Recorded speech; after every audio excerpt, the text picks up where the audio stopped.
আলহামদুলিল্লাহ, আল্লাহ পাকের দরবারে অসংখ্য অগণিত শুকরিয়া, যেই মহান রব্বুল আলামিন আমাকে আপনাকে এই ফিতনার যুগে সমস্ত প্রকারের ফিতনা কাজ থেকে ফারেক করে আল্লাহর ঘর এই জান্নাতের বাগানের ভিতরে জুমার দিন, সপ্তাহের শ্রেষ্ঠ দিনে জুমার নামাজ আদায় করার উদ্দেশ্যে মসজিদে আসার এবং বসার তৌফিক দিয়েছেন। আল্লাহ রব্বুল আলামিন গত জুমা থেকে এই জুমা পর্যন্ত হায়াতের জিন্দেগি দিয়ে সুস্থতার মতো এক বড় নিয়ামত দিয়েছেন। এরকমও ভাই আছে যারা গত জুমায় আমাদের সাথে নামাজ পড়েছে, আজকে এখনো আসতে পারে নাই, হয়তোবা অসুস্থ। এরকমও মানুষ আছে, গিয়ে দেখেন যে গত জুমায় তার নসিব হয়েছে, কিন্তু এই জুমা সে বেঁচে নেই, মারা গেছে। আছে না ভাই? এটা কি আল্লাহর অনেক বড় নিয়ামত নয়, যিনি আমাদেরকে গত জুমা থেকে এই জুমা পর্যন্ত নিয়ামত দিয়েছেন হায়াত এবং দিয়েছেন সুস্থতা। শুধু কি এ পর্যন্তই? রব্বে কারীম আমাকে আপনাকে জন্মের পর থেকে আজ অব্দি পর্যন্ত আল্লাহ তাআলা অসংখ্য অগণিত নিয়ামত দিয়ে আমাদেরকে বেষ্টন করে রেখেছেন। তার মধ্যে আরেকটা নিয়ামত হলো আমাদেরকে আশরাফুল মাখলুকাত, সৃষ্টির শ্রেষ্ঠত্ব হিসেবে শ্রেষ্ঠত্বর মুকুট আমাদেরকে দিয়েছেন। তিনি এই পর্যন্তই করে ক্ষান্ত করেন নাই, শুধু শ্রেষ্ঠ বানায় শেষ করেন নাই, শ্রেষ্ঠ উম্মত হিসেবে শ্রেষ্ঠ নবী দিয়েছেন। সুবহানাল্লাহ। সেই শ্রেষ্ঠ নবীর উম্মত হওয়ার পরেও শেষ জামানার মধ্যে দেখেন বিভিন্ন ধর্ম আছে, আছে না ভাই? হিন্দু, বৌদ্ধ, খ্রিস্টান, এরা কি আমাদের মসজিদে আসে, আল্লাহর ইবাদত করতে আসে? জানি না আমার নসিব যদি তাদের হয়ে যাইতো, তাদের জন্মে যদি আমি জন্মগ্রহণ করতাম, আল্লাহ না করুক যদি করতোই, তাহলে আমিও মসজিদে নাও আসতে পারতাম, ঠিক না? কয়জনই অমুসলিম থেকে মুসলিম হয়? অনেক আছে তো অমুসলিম, কয়জন হয়? এই জন্যই দেখেন কত বড় দয়াবান মেহেরবান আল্লাহ, যিনি আমাদেরকে মুসলমান হিসাবে শেষ নবীর উম্মত করার পরেও শান্তির ধর্ম ইসলামের মধ্যে প্রেরণ করেছেন। এজন্য আমরা সকলেই মনের অন্তরের অন্তঃস্থল থেকে ইমানি আওয়াজে মুসলমানের সন্তান হিসাবে জোরে সুরে এক বাক্যে একত্রিত ভাবে বলি আলহামদুলিল্লাহ। সম্মানিত মুসল্লিনে কেরাম, যখন বান্দা শুকরিয়া আদায় করেন, আল্লাহ তাআলা কেমন জানি খুশি হইয়া আল্লাহ তাআলা বলতে থাকেন, বান্দা শুকরিয়া আদায় করছো, বিষয়টা অল্প হইলেও আমি আল্লাহ এই শুকরিয়া আদায় করার কারণে এটাকে আরো বাড়ায়া দেব। তাহলে কি শুকরিয়া আদায় করা দরকার আছে নাকি নাই? আল্লাহ বলেন, লা ইন শাকারতুম লা আযীদান্নাকুম ওয়া লা ইন কাফারতুম ইন্না আযাবি লাশাদীদ।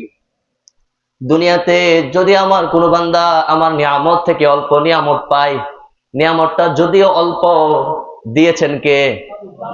আল্লাহ বলেন, আমি আল্লাহর দেওয়া নিয়ামত থেকে যদি অল্প নিয়ামত বান্দা পায়, পাওয়ার পর আলহামদুলিল্লাহ পড়েন, আলহামদুলিল্লাহ, বান্দা পড়ে আলহামদুলিল্লাহ, আমি আল্লাহ ওই বান্দার আলহামদুলিল্লাহ বলার কারণে বান্দার নিয়ামতটাকে আরো বেশি গুণে বৃদ্ধি করে দেয়। তাহলে কি নিয়ামতের শুকরিয়া দরকার আছে নাকি নাই? আর যদি কেউ না আদায় করে, ইন্না আযাবি লাশাদীদ, আয়াতের শেষের অংশে রব জানায়া দেয়, আমি তাকে কঠিন আযাবে গ্রেফতার করব। তাহলে কি আমরা না শুকরিয়া করব না শুকরিয়া আদায় করব? আল্লাহ তাআলা আমাদেরকে বেশি বেশি শুকর আদায় করার তৌফিক দান করেন, পড়ুন আমিন। সম্মানিত মুসল্লিন কেরাম, আপনাদের জন্য একটা ভিন্ন আলোচনা গুছিয়েছিলাম, কিন্তু আপনারা সকলে অবগত আছেন যে কিছুক্ষণ আগে 10:40 দিকে আমাদের বাংলাদেশে একটা ভূমিকম্প হয়েছে না? আচ্ছা বলেন তো, আপনাদের কাছে প্রশ্ন, ভূমিকম্পটা কেন হয়?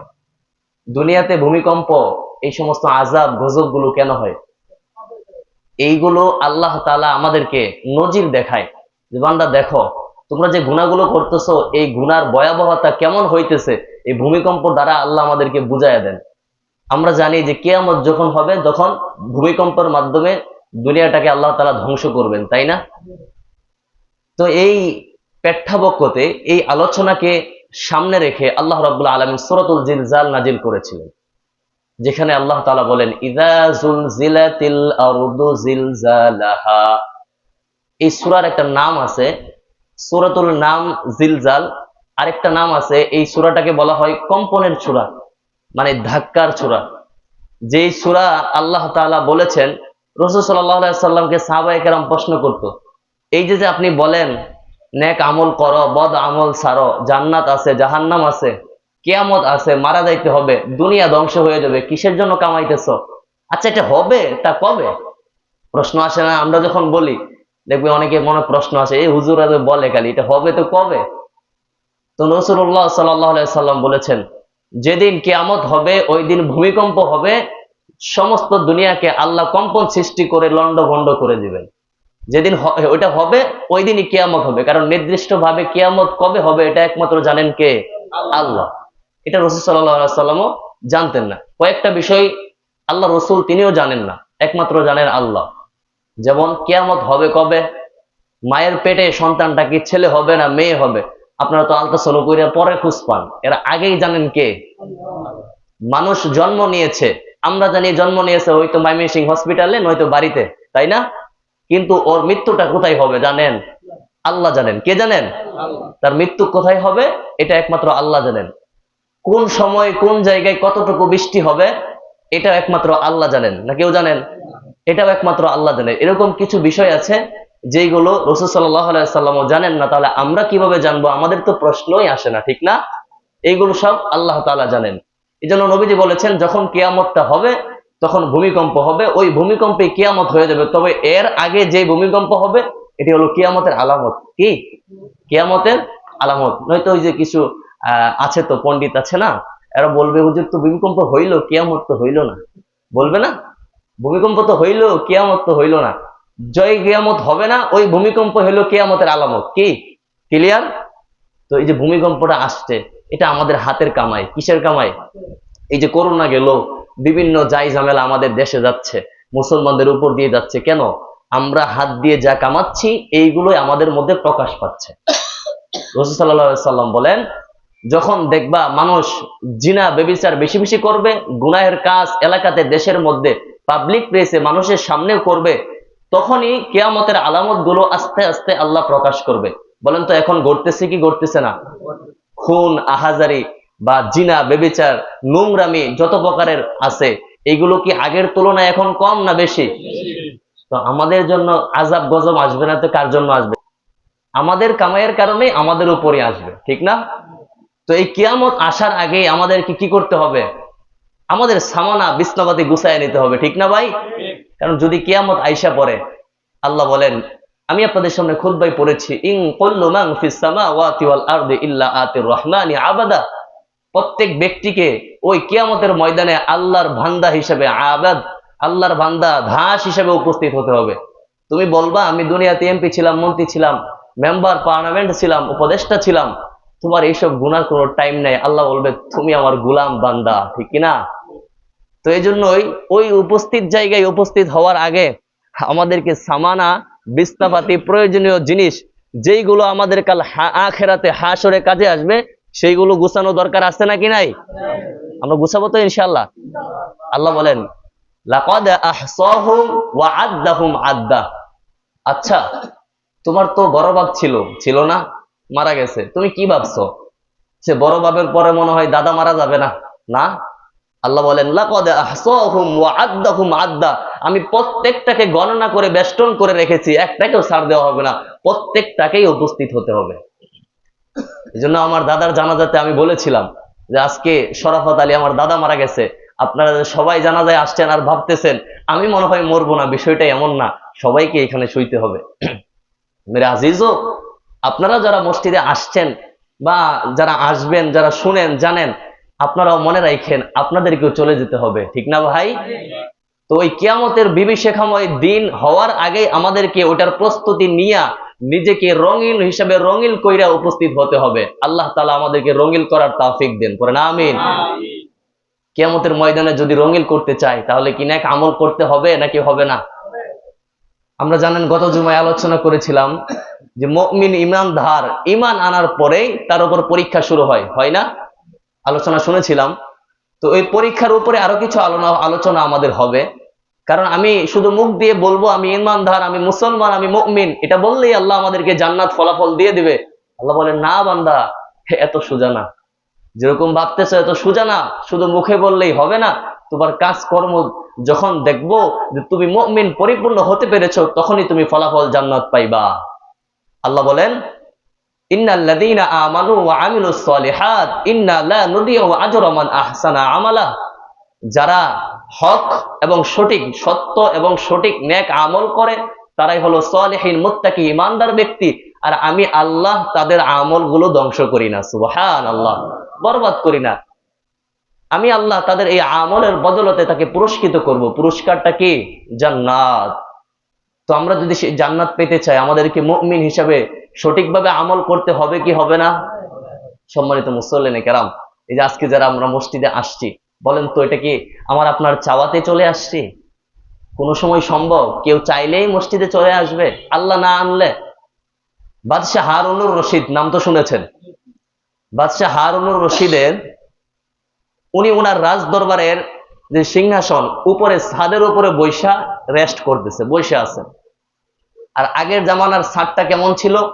এই একতলার মতো না, দেখবেন এই একতলার মতো 3টা তালা করলে যতটুকু উঁচা হবে ওই পরিমাণে আগের একতলা হইতো, এরকম উঁচু ছিল।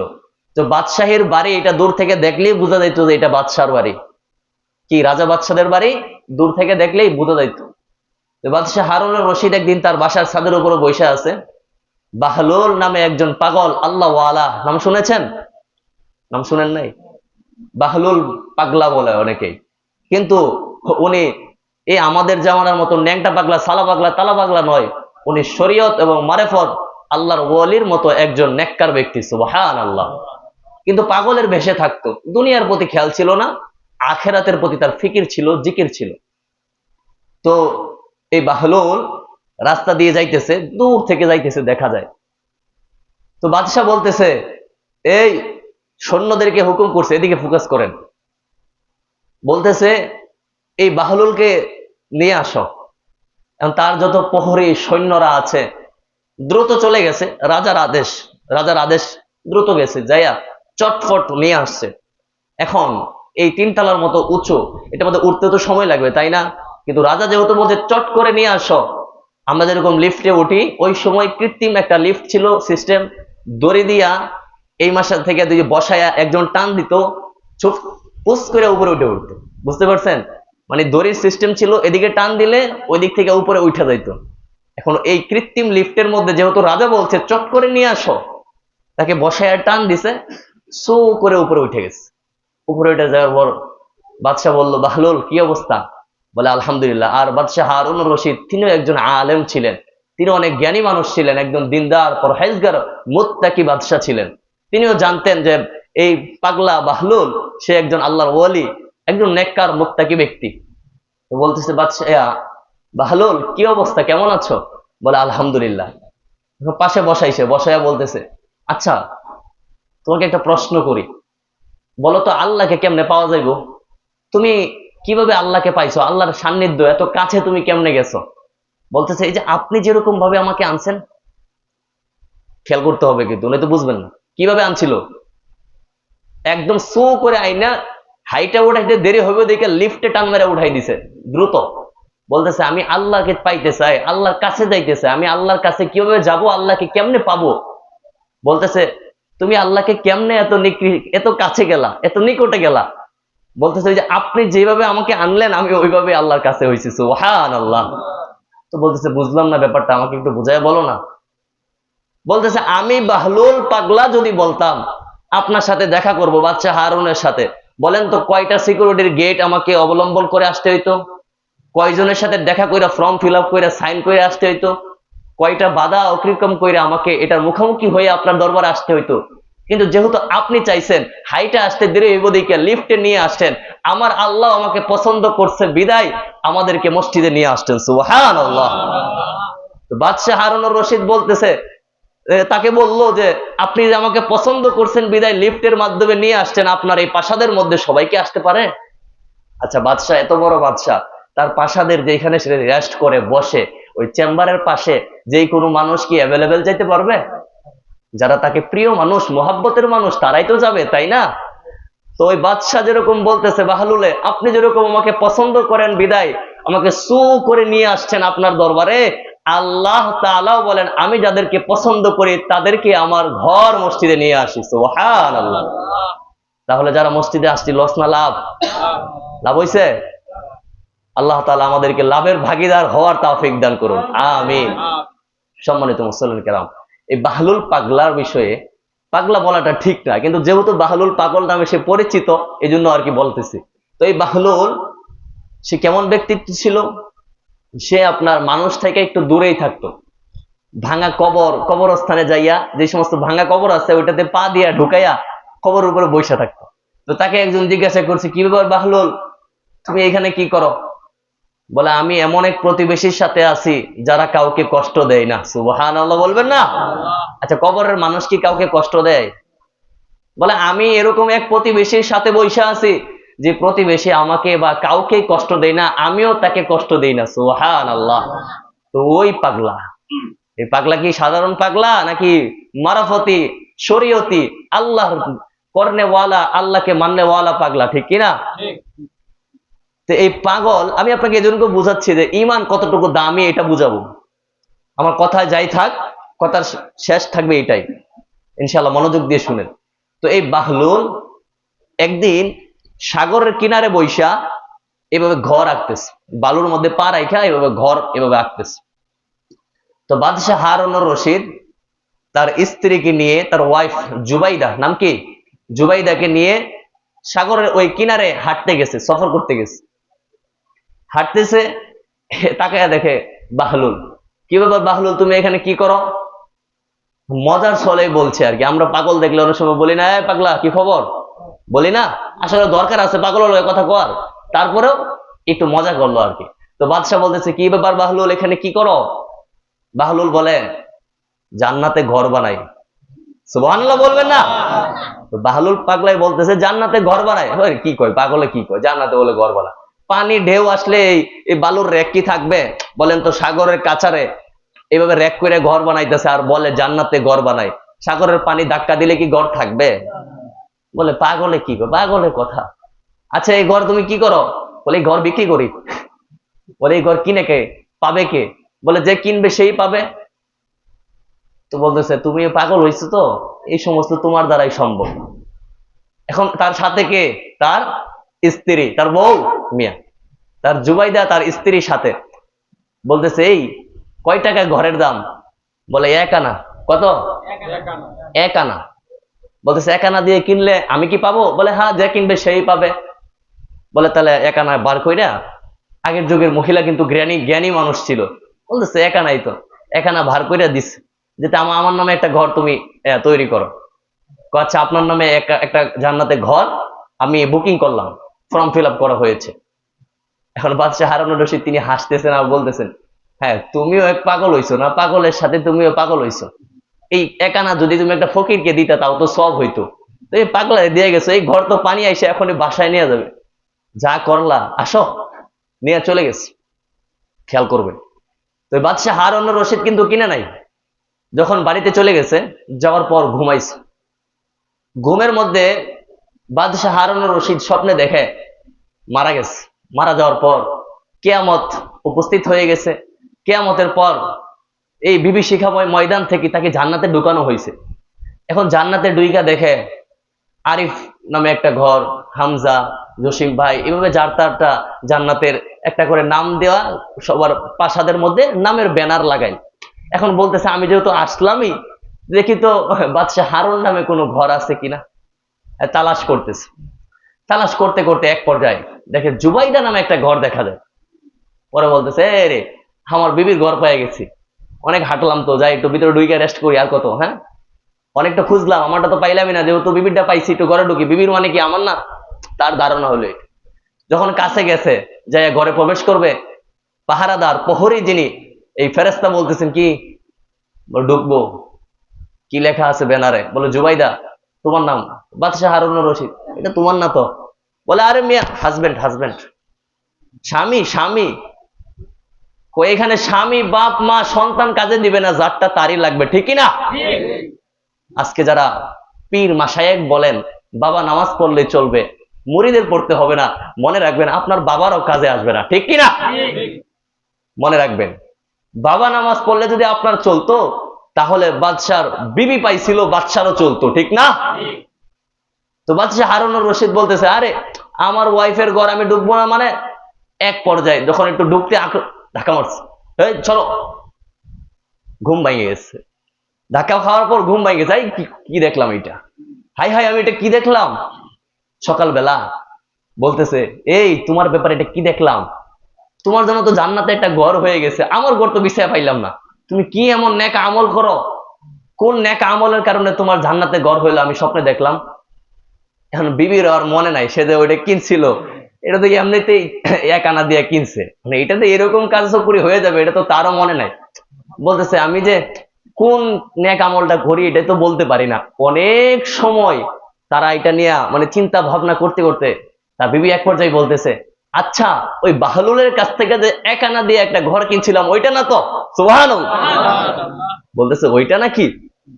এখন বাদশাহ হারুন রশিদ উনি তো জ্ঞানী মানুষ, বলে হ্যাঁ ওইটাই, ওইটাই যেটা তুমি বাহলুলের কাছ থেকে কিনছিলা ওইটাই কনফার্ম। এখন তার কি হাই হাই কি লসটা না করলাম, আগের দিন কি লসটাই না আমি করলাম, কিনার দরকার ছিল রে। এখন পরের দিন সকালবেলা তার নিয়ত যে এবার আমি বাহলুলের কাছ থেকে কিনবো, কারণ বাহলুলের কাছ থেকে কিনবো। সকালবেলা পরের দিন আবার স্ত্রীকে নিয়ে হাঁটতেছে, হাইটা যাইতেছে যাইতেছে দেখে কোথাও পাগলারে পাচ্ছে না। বাহলুল পাগলারে কি কোথাও পাচ্ছে না। আচ্ছা পাগল কি এক জায়গায় থাকে? পাগল এক এক সময় এক এক জায়গায় থাকে। এখন তারও নিয়ত আমি তাকে তালাশ করবই, কি তালাশ করবই। এখন ছুইটা যাইতেছে, ছুটতেছে, দেখতেছে, হাঁটতেছে, দূর দেখে যায় ওই তো বাহলুল বসে আছে। গিয়া দেখে আবার ওই সেই বাহলুল আবার এই বালুর মধ্যে ঘর রাখতেছে। এবার বাদশা বলতেছে, কি ব্যাপার বাহলুল কি করো? বলে জান্নাতে ঘর বানাই। সুবহানাল্লাহ বলবেন না? বলতেছে জান্নাতে ঘর বানাও, এ ঘর কার জন্য? বলে যে কিনবে, ঘর বিক্রি করি, যে কিনবে তার জন্য। বলে আমি কিনলে? বলে আপনি কিনলেও। কয় টাকা? বলে এই বাগদাদের অর্ধেক দিতে হবে। সুবহানাল্লাহ। এই বাদশাহীর যে বাগদাদ আছে আপনার ক্ষমতার অর্ধেকটা দিতে হবে। বলে এটা কেমন বেইনসাফি কথা বলো, গতকালকে আমার ওয়াইফ স্ত্রী কিনলো 1 আনা আর তুমি এখন বলো বাগদাদের অর্ধেক, এটা বেইনসাফি হয়ে গেল না? বাদশাহ হারুন রশিদ বলতেছে, কি ব্যাপার, তুমি একটু সহানুভূতির মধ্যে আসো, সামাজিক হও। তুমি গতকালকে বললা 1 আনা দিয়ে ওনার কাছে বেচলা, আর আজকে আমার কাছে বলতেছো বাগদাদের অর্ধেক, বেইনসাফি করো কেন? বলে গতকালকে না দেখকে আর আজকে দেখা। সুবহানাল্লাহ। বলতেছে গতকালকে না দেখকে আর আজকে মিয়া দেখকে আপনি। পরে আমি যে দেখে আইছি, তুমি বলে ওই যে আপনি যে স্বপ্নে দেখছেন এই জন্য তো আপনি আসছেন। সুবহানাল্লাহ বলবেন না? ওই বাহলুল পাগলা বলতেছে গতকালকে আপনার স্ত্রী দেখে নাই, না দীক্ষা গাইবে বিশ্বাস করে, আল্লাহ তাআলাকে বিশ্বাস করে, আমি কি তার সাইরা না এই 1 আনা নিছি, এটাকে আমি খাইবার লেগা এই 1 আনা তার কাছ থেকে নিছি, আমি আল্লাহর জন্য খরচ করছি, আমি নিয়ে এটাকে আল্লাহর জন্য খরচ করছি, আল্লাহ তার জন্য জান্নাতে ঘর বানাইছে। আর আপনি এটা স্বপ্নে দেখছেন বিদায় এখন লোভে আসছেন, এখন নিলে বাগদাদের অর্ধেক দিতে হবে। হ্যাঁ তো পুরো একদম শেষ, কারবারটা কি করলো। এই জন্য এবারে দুষ্ট বুজুর্গ আমি বুঝাতে চাই, আমরা কি আল্লাহকে দেখি না? বাঙালি প্রকাশ বাক্য একটা বাক্য আছে, বাংলাতে বলা হয় বাঙালি নগদে বিশ্বাসী। মনে রাখবেন আমরা আল্লাহকেও দেখি না, এই কারণে আমাদের ইমানের দাম কম না বেশি? যদি আমরা দেখতাম তাহলে আমাদের এই অল্প আমল নাজাতের জন্য যথেষ্ট হইতো না, ঠিক কিনা? মেরে দোস্ত আর বুজুর্গ রাসূল সাল্লাল্লাহু আলাইহি ওয়াসাল্লাম বলেছেন, যারা অল্প আমল করবে হকভাবে সত্যভাবে শিরিক মুক্ত, আল্লাহ তাআলা ওই অল্প আমলেই তাকে জান্নাত দিবেন। ওই যে তার বিবি যেরকম 1 আনা দিয়ে জান্নাত কিনছে, আমরা অল্প সঠিক আমল দিয়ে জান্নাত কিনবো, ঠিক কিনা? সম্মানিত মুসল্লিন কেরাম, ওই বাদশাহ হারুন রশিদ না তোমার কাছ থেকে আর কিনা যাইতেছে না, আমি অন্য পন্থায় আল্লাহর কাছ থেকে আদায় করে নিব। তো দেখেন আমরা যে আল্লাহকে দেখি না, রসুলকে দেখি না, কিন্তু উনাকে মানি, উনার হুকুম আহকাম মানি, নবীর সুন্নতকে মানি, মনে রাখবেন আমরাও এটার ফলাফল পাবো ইনশাআল্লাহ। সম্মানিত মুসল্লিন কেরাম, এই ঈমান আনার পরে, এই যে ঈমান মানে কি? বিশ্বাস। ঈমান মানে বিশ্বাস, আল্লাহর প্রতি ঈমান এনেছি। এই ঈমান আনার পরে গত জুমায় আপনাদেরকে বলেছি আমাদের উপর পরীক্ষা আসতে পারে, জুলুম নির্যাতন আসতে পারে, পারে কি পারে না? সম্মানিত মুসল্লিন কেরাম, কেমন পরীক্ষায় সম্মুখীন হয়েছেন সাহাবায়ে কেরাম। রাসূল সাল্লাল্লাহু আলাইহি সাল্লামের একজন সাহাবী আব্দুল্লাহ ইবনে হুযাফা রাদিয়াল্লাহু তাআলা আনহু, তিনি হযরত ওমর রাদিয়াল্লাহু তাআলা আনহুর ক্ষমতাকালীন, যখন তিনি বাদশাহ বা রাষ্ট্র পরিচালনা করতেন, রাষ্ট্রদূত ছিলেন, তৎকালীন যুগে একটা যুদ্ধের মধ্যে তাকে প্রতিনিধি নেতা হিসাবে পাঠাইয়া যুদ্ধ করার জন্য পাঠাইছিল। তো ওই সময় যে বাদশাহ ছিল, ওই বাদশাহ বলেছে, মন্ত্রী যুদ্ধে জয় হও বা বিজয় হও কিংবা হারো দেখার বিষয় না, কিন্তু আমার কথা হলো, তোমার প্রতি নির্দেশ হলো একদল মুসলমান সৈন্য তুমি জীবিত নিয়ে আসবা। বুঝছেন? বলতেছে যুদ্ধে তোমরা বিজয় হও কিংবা হারো, এটা সমস্যা নাই, কিন্তু একদল মুসলমান সৈন্য জীবিত নিয়ে আসবা। কেন নিয়ে আসবা? কারণ আমি শুনেছি মুসলমানের ঈমান নাকি বড় মজবুত হয়। বলতেছে মুসলমানের ঈমান বড় মজবুত হয়, আমি পরীক্ষা নেব, তুমি একদল সৈন্য নিয়ে আসবা। তো ঘটনাক্রমে এই গ্রুপ থেকে একদল আটক হয়ে গেছে, তাদের কাছে জিম্মি হয়ে গেছে। তো খবর পাঠাইছে, বাদশাহ আমরা তো মুসলমান একদল সৈন্যকে আটক করে ফেলেছি, আপনি আদেশ দিলে বা অনুমতি দিলে আমরা তাকে আপনার সামনে উপস্থাপন করতাম। বলে হ্যাঁ, নিয়ে আসা হয়েছে। বলতেছে এই গোত্রের বা এই দলের লিডারকে, নেতাকে, মনে রাখবেন, নেতা যদি দুর্বল হয়ে যায়, প্রতিনিধি যারা আছেন তাদের মধ্যে থেকে একজন নেতা যদি দুর্বল হয়ে যায়, তার কর্মীগুলো কিছুটা হলেও দুর্বল হয়ে যাবে, ঠিক না? বলতেছে আগে নেতা যে, তাকে আগে ম্যানেজ করি, তাই না? যেহেতু উনি নেতা, উনি যদি কিছু বলে কর্মীরা মানবে কি মানবে না? কিছু হইলেও মানবে। তো বলতেছে তোমাদের লিডার নেতাকে? আব্দুল্লাহ ইবনে হুযাফা রাদিয়াল্লাহু তাআলা আনহু বলতেছেন আমি। তিনি যুবক। বলতেছে যুবক দেখেন কেমন, প্রথমে লোক দেখাইতেছে, আসো কাছে আসো, ডাইকা নিছে, তার পাশে বসাইছে। সবাই অবাক, কি ব্যাপার? এই একটা যুদ্ধ অপরাধী মানুষ, যারা তার বিরুদ্ধে যুদ্ধ করবে, তাকে কাছে নিয়ে যাইতেছে। বাদশা কি পাগল হয়ে গেল নাকি? বাদশা কি পাগল হয়ে গেল নাকি? তাকে তো মারার কথা। যখন বসাইছে, বসায় বলতেছে তুমি তো আমার বিরোধী, আমাকে মারার জন্য আমার উপর, আমার দেশের উপর যুদ্ধ করতে আসতো, কিন্তু তোমাকে দেখে আমার বড় ভালো লাগছে। সুবহানাল্লাহ। বলতেছে বড় ভালো লাগছে, তোমার প্রতি আমার একটা মায়া সৃষ্টি হয়েছে, তোমাকে আমি আরো মোহাব্বত করব, আরো ভালোবাসবো, কিন্তু আমার এই ভালোবাসার মধ্যে একটা বাধা হয়ে দাঁড়াইতেছে। যুবক তুমি কি জানো সেই বাধাটা কি? সেই বাধাটা হলো আমি হইলাম খ্রিস্টান আর তুমি হলে মুসলমান। সুবহানাল্লাহ বলবেন না? বলতেছে তুমি মুসলমান, আমি খ্রিস্টান, তোমার প্রতি মোহাব্বত ভালোবাসা আমার আরো জন্মাইতেছে, কিন্তু এই বাধার কারণে আগাইতে পারতেছি না। ফান দিচ্ছে, লোভ দেখাইতেছে। তুমি যদি মুসলমান ছেড়ে, আল্লাহ ছেড়ে খ্রিস্টান ধর্ম আইসা পড়ো, খ্রিস্টান ধর্মকে মানো, তাহলে তোমাকে আমি মাফ করে দিব। এই যুদ্ধ থেকে কি করব? যুদ্ধ অপরাধী যে কারাগার বা শাস্তি আছে, এটা থেকে মাফ করব। বলতেছে এটা থেকে শুধু মাফ করে ক্ষান্ত করব না, আমি তোমাকে, তোমার সাথী যারা আছে তাদেরকেও মাফ করব। তুমি মনে করতেছো তুমি খ্রিস্টান হয়ে গেলে, তোমার এলাকায় গেলে মানুষ মানবে না? কি মানুষ মানবে না তোমার উপর, তোমাকে মেনে নেবে না, যাইতে হবে না এলাকায়। আমার এই বাদশাহীর মধ্যে আমি তোমাকে অর্ধেক বাদশাহীর রাজত্ব তোমাকে দিয়ে দিব। বলতেছে শুধু কি এতটুকুই না, আমার ঘরে একটা সুন্দরী মেয়ে আছে, যুবতী, আমি তাকে তোমার সাথে বিবাহ দিয়ে দিব। শর্ত হলো একটাই, তুমি মুসলমান ছেড়ে খ্রিস্টান হয়ে যাবে। বুঝে আসছে? লোক কম, সম্পদ কম না বেশি? এরকম ভাবে যখন বলছে, এইখান থেকে রাগে গুসাই হুট করে আব্দুল্লাহ ইবনে হুযাফা দাঁড়ায় গেছে। দাঁড়ায়া বলতেছে হে রোমের কুকুর, তুমি কি মনে করেছো তোমার সম্পদ, তোমার এই মেয়ের সুন্দরী বিবির কারণে আমি আমার ইসলাম ত্যাগ করব? তুমি কি মনে করেছো আমি আমার ইসলাম ছেড়ে দেব তোমার এই সম্পদ, রাজত্ব আর সুন্দরী বিবির কারণে? আমাকে মেরে ফেলতে পারো, আমাকে যুদ্ধ অপরাধী হিসেবে যা খুশি করতে পারো, আমি আমার ঈমান ছাড়তে পারবো না। গায়ের লোম দাঁড়ায় গেছে, ঘাম পড়তেছে রাগে। আচ্ছা, কোনো ব্যক্তি যদি বলে যে তোমার প্রিয় বস্তুটা, প্রিয় জিনিসটা আমাকে দিয়ে দিবা, বিনিময় তোমার যেটা নিকৃষ্ট তুমি ঘৃণা করো ওইটা তোমাকে দিব, আপনাকে রাগ উঠবে না? বলেন তো রাগ উঠবে কিনা? মন চাইবে তারা মারি, ঠিক না? আমার পছন্দের জিনিসটা নিয়ে যাবো, বলে আমি যেটা পছন্দ করি না ওইটা দিব। সাহাবায়ে কেরামের কাছে ঈমান ছিল বড় পছন্দনীয়। দুনিয়া, এই দুনিয়া, লোভ লালসা, ক্ষমতা, এইগুলো ছিল নিন্দিত, এইগুলো তাদের কাছে ভালো লাগতো না। ঈমান তাদের কাছে দামি ছিল। এই জন্য রাগে গুসাই চেহারা লাল হয়ে গেছে, দাঁড়ায় গেছে। যখন বাদশার মুখের উপর এই কথা বলছে, রোমের কুকুর, ওই বাদশা তুমি কি মনে করছো আমার ঈমান তোমার কাছে আমি এগুলোর বিনিময়ে বিক্রি করব? না না, আমার ঈমান তো আল্লাহর জন্য, জান্নাতের জন্য। সুবহানাল্লাহ। যখন এটা বলছে, আচ্ছা বলেন তো নেতারা কেউ যদি এইভাবে অপমান করে, মান সম্মান থাকে? উনি কি একাই ছিল না আরো মানুষ ছিল? আরো মানুষ ছিল। উনি মাথাটা নিচু করে উনার ঘরে চলে গেছে, কামরায় চলে গেছে, ভিতরে গিয়া ফরমান পাঠাইছেন, খবর পাঠাইছেন, এই এটাকে দৈরা কারাগারে ঢুকাও, এটাকে দৈরা কারাগারে ঢুকাও, দেখি এটার ইমানের পাওয়ার কত। আজকে ইমানের পাওয়ারের পরীক্ষা হবে। যখন ঢুকাইছে, ঢুকানোর পর বলে এটা খানা পানি কিচ্ছু দিবা না, এভাবেই থাকবে। একজন ডাক্তারকে নিযুক্ত করছে, তুমি দেখবা, যখন দেখবা মারা যাইবে অবস্থা, তখন আমাকে খবর দিবা। যখন ঢুকাইছে, ঢুকানোর পর বাইরে থেকে বোঝা যায় না বাইচে আছে নাকি মরে গেছে। হাদিসে আসছে 3 দিনের উপরে সময় চলে গেছে, 1 সপ্তাহের মতো সময় না খায়া। আমরা একবেলা না খাই, আরেক বেলা খাওয়ার যদি সময়টা একটু লেট হয়, আমাদের অবস্থা কেমন হয়ে যায়।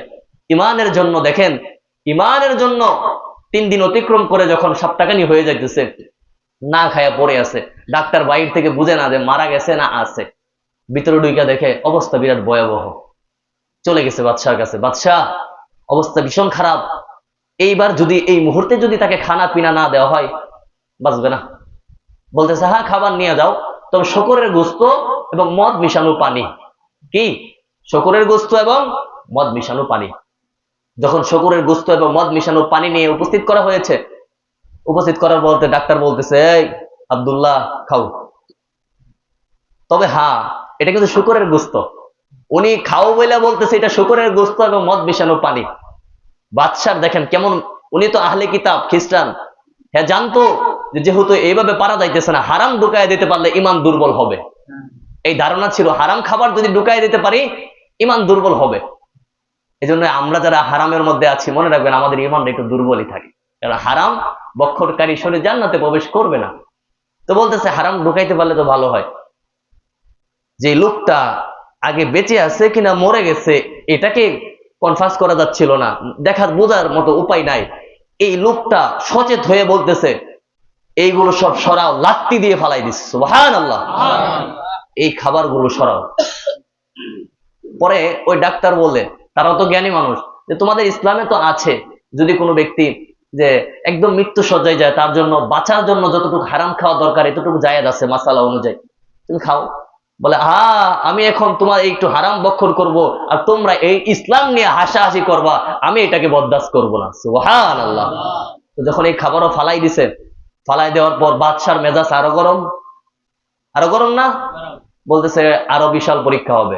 মনে রাখবেন, যখন কোন মুমিন পরীক্ষার সম্মুখীন বেশি হয়, প্রকৃত ইমানদার হলেও আল্লাহ তাকে আরো পরীক্ষার শক্তি বেশি দিয়ে দেন, সুবহানাল্লাহ।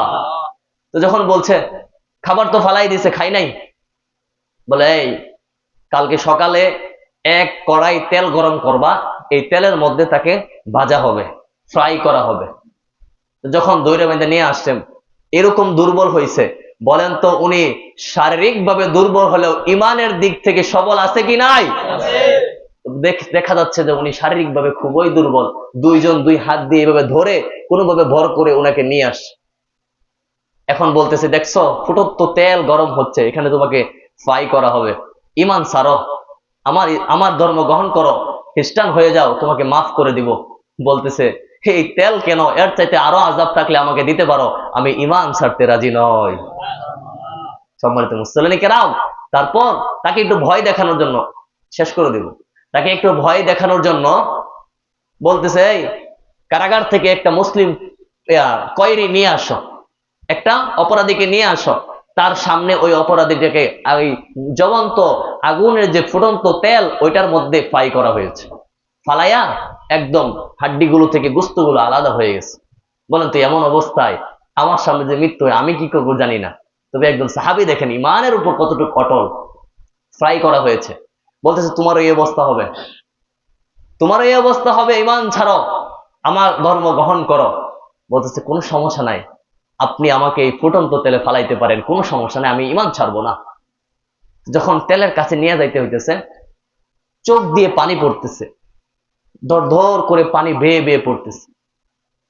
আব্দুল্লাহ ইবনে হুযাফা রাদিয়াল্লাহু তাআলা আনহু যখন কান্না করতেছেন, ওই বাদশা বলে, কি মরণের ভয় হয়? বলে মরণের ভয় হয়, বাঁচতে ইচ্ছা হয় না, ছেড়ে দেও না, ইসলাম ছেড়ে দেও না, ইমান ছেড়ে দেও না, মাফ করে দেই, মরণের ভয় হয়। বলে না, মরণের ভয় হয় না। বলে এই তো দেখলাম কাঁদতেছো, বলে তোমার এই মরার ভয়ে আমি কান্দি না, আমি কান্না করতেছি আমার তো একটা জীবন, আমাকে যদি আল্লাহ শত শত জীবন দিত আমি ইমানের জন্য কুরবান করে দিতাম। মিয়া সাহাবায়ে কেরাম বলতেছে আমার একটা জীবন আমি কান্না করি এজন্য আমার জীবন যদি আরো শত শত আল্লাহ দিত আমি এইভাবে আল্লাহর জন্য ইমানের জন্য কুরবান করে দিতাম। সুবহানাল্লাহ। আমি এটার জন্য কান্না করতেছি, এটার জন্য কান্না করতেছি। মিয়া এক পর্যায়ে বলতেছে যে এটাকে এভাবে ভাজার দরকার নাই, এটাকে ভিতরে ঢুকাই দাও, আবার ঢুকাই দাও। আবার যখন কারাগারে ঢুকাই দিছে এবার বলতেছে দেখো তো এটাকে নারীর ফেতনার মধ্যে ফালানো যায় কিনা। একটা নারী, যে নারীটা নষ্ট, এরকম একটা নারী তার কামরার ভিতরে ঘরের ভিতরে ঢুকাই দিছে। 3 দিন পর্যন্ত এরকম থাকার পর ওই নারী বাহিরে বের হয়ে বলে কার কাছে আপনি পাঠাইছেন, উনি মূর্তি নাকি মানুষ? সুবহানাল্লাহ। একবারের জন্য আমার দিকে তাকাই নাই। সুবহানাল্লাহ বলবেন না? একবারের জন্য তাকাই নাই। শেষ পর্যায়ে তাকে আবার বের করা হয়েছে। বের করার পর বলতেছে দেখবেন ইমানদার মরে গেলেই মনে করে না শেষ, মরে গেলেই শেষ না, মরে গেলেই শুরু। সে বলতেছিল যে এটা যদি মারা যায় তাহলে তো এটা বিজয় হয়ে মারা গেল, এটা তো আর শেষ হইল না, দেখি এটাকে কিভাবে ধর্ম ত্যাগী বানানো যায়। বাদশার পরিকল্পনা এলো পরীক্ষার পরে পরীক্ষা চেঞ্জ করব, কিন্তু সে যদি মারাই যায় পরীক্ষার উপরে তো বিজয়ী হয়ে গেল, তাই না? তো বার করছে, বার করে বলতেছে আচ্ছা তুমি এক কাজ করো, তুমি আমার কপালে একটা চুমু দাও, একটা চুমু দিলে আমি তোমাকে মুক্ত করে দিব, মাফ করে দিব। বলে জীবনেও না, আমার মুক্তর দরকার নাই তো, আমি আপনাকে চুম্বন করতে পারবো না, আমার জীবন নিয়ে নেন, আমি তারপরে আপনাকে চুম্বন দিব না। শেষ পর্যায়ে বাচ্চার একটা কথা তো রাখা দরকার না? বাচ্চা একদম শেষ পর্যায়ে বলতেছে আচ্ছা তোমার জীবনের বিনিময় না, তোমার জীবনও আমি মুক্ত করব, তোমার যত কয়রি মুসলমান কয়রি আছে তাদেরকে আমি মুক্ত করব, বিনিময় তুমি আমাকে একটা চুম্বন দাও। পরে উনি বেশিক্ষণ একটু বিবেচনা করে চিন্তা করে তিনি একটা চুমা দিলেন। চুমা দেওয়ার পর এই যারা মুসলিম কহিরি আছেন শতাধিক মুসলমান নিরাপদে তাদেরকে নিয়ে হযরত ওমর রাদিয়াল্লাহু তাআলা আনহুর কাছে চলে গেছেন। সুবহানাল্লাহ। বিস্তারিত যখন হযরত ওমর রাদিয়াল্লাহু তাআলা আনহু শুনছে, শোনার পর বলতেছেন হুযাফা তুমি যেই কাজটা করেছো আল্লাহর কসম তুমি যদি গ্রেফতার হইতা, বিনিময় যদি আমি চুমা দিয়ে তোমাকে ছুটাই আনতে হইতো, আমি ওমর তাই করতাম। সুবহানাল্লাহ। বলতে তুমি যে কাজটা করছো, দেখছেন একজন মুসলমান ইমানদার কেমন তার ঈমান, একজন পরিপূর্ণ মুমিনের ঈমান কখনো কোন কাফের মুশরিক মুনাফিকের সামনে মাথা নত হবে না, ঠিক কি না? সম্মানিত মুসলিম কিরাম, আমাদেরকে আল্লাহ তাআলা সঠিকভাবে জেনে বুঝে সঠিকভাবে ঈমানকে লালন করে আল্লাহ রাসূলের সুন্নাত মোতাবেক জীবনকে পরিচালনা করার তৌফিক দান করুন। সকলে পড়ুন আমিন। ওয়া আখির দাওয়ানা আনিল হামদুলিল্লাহি রাব্বিল আলামিন।